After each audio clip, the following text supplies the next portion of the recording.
வணக்கம். இது மஞ்சு Sasi vlog. So எங்கள் வீட்டில் பார்த்திங்கன்னா நைட்டு டிஃபன் வந்து எப்போவுமே தோசை இட்லி தான் மோஸ்ட்லி இருக்கும்.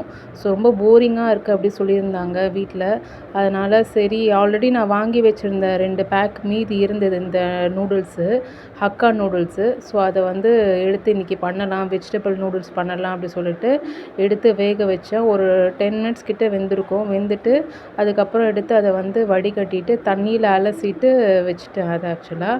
அதுக்கப்புறம் வந்துட்டு ஒரு கடாய் எடுத்து அதில் எண்ணெய் ஊற்றிட்டு பூண்டு வந்து குட்டி குட்டியாக நறுக்கின பூண்டு இருக்குது, அதை வந்து போட்டுட்டு கொஞ்சம் நல்லா ப்ரௌன் கலராக வரணும்.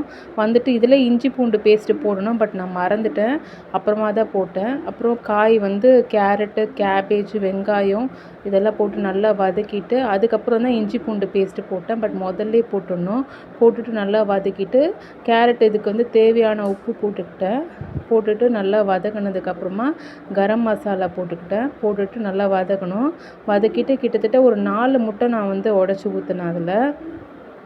ஸோ உங்களுக்கு குவான்டிட்டிக்கு ஏற்ற மாதிரி ஊற்றிக்கலாம். ஸோ நான் 4 முட்டை உடச்சி ஊற்றினேன், ஏன்னா நூடுல்ஸ் கம்மியாக இருக்குது, அதனால் இது குவான்டிட்டி இது அதிகமாக இருக்கணும்னு சொல்லிட்டு நான் வந்து 4 முட்டை உடச்சி ஊற்றிட்டு அதுக்கப்புறம் வந்து இந்த நூடுல்ஸ் வந்து வேக வச்ச நூடுல்ஸ் வந்து எடுத்து கலர ஆரம்பிச்சிட்டேன். இதெல்லாமே உடச்சி விட்டுட்டேன், ஃபுல்லாக கட்டியாயிடுச்சு.